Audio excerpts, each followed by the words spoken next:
देवा इमा च्याप्टर 33 छौँ हामी आज। क्याप्टेनज्यू र खाल्लोको संवाद चलिरहेछ होइन। खाल्लोसी खिबुनी आज छ फोइनुन्दे मुसुन इरि सयो भनेर क्याप्टेनज्यूले भन्नुहुन्छ। के भन्नुहुन्छ भने, काल्लोजी आज तिम्रो मुड खराब देखिन्छ त के भयो सोध्नुहुन्छ। खाल्लोले भन्छ, फाङ्दा निमी छ अन्त छाको फार्मारुल हाँसे सयो भन्छ होइन। क्याप्टेनज्यूले मलाई आज ठाडो बोली गर्नुभयो भन्छ। अब काल्लोलाई लाटो रिस उठ्यो उसलाई पनि।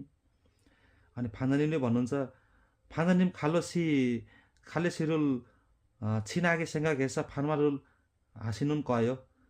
क्याप्टेनज्यूले त तिमीलाई त आफ्नै नजिकको मान्छे सम्झेर पो त्यस्तो ठाडो कुरा गर्नुभएको त भन्छ। हाङ्गु केसा छिनान छारा मेगे फार्मारुल हाल सुदो इत खदुन्यो। कोरियामा चाहिँ आफ्नो नजिकको मान्छेलाई चाहिँ एकदम आफ्नै सम्झेर चाहिँ ठाडो कुरा गर्छन् कि ठाडो भाषा। हाम्रो पनि त्यस्तै त हो नि, साथी आफूभन्दा उमेर ठुलोलाई पनि ठाडो भाषा बोलिन्छ होइन। त्यस्तै गरी उहाँ पनि त्यस्तरी कुरा गरेको। फुमोनिम के फानमारुलाई हानुन साराम्दो इस्सयो। आफ्नै बाआमालाई त उहाँ ठाडो भाषा बोल्ने मान्छे छन् कोरियामा भन्छ। खुर्यो हो र भन्छ। अब अचम्म पऱ्यो है लाटो, फेरि अचम्म भयो। खुर्यो खुरम फान्जानिम छरुल मुसिया हान्के इनुन्ने हो। तर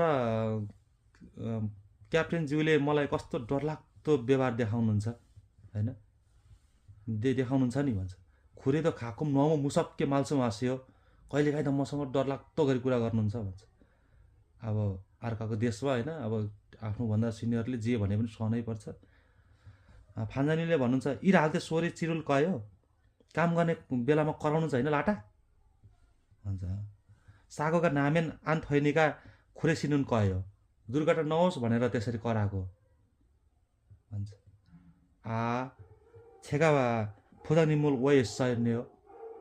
मैले त क्याप्टेनज्यूलाई त गलत पो सोचिरहेछु, छोइसँग हामी दा भनेर यसरी कुराकानी हुन्छ होइन।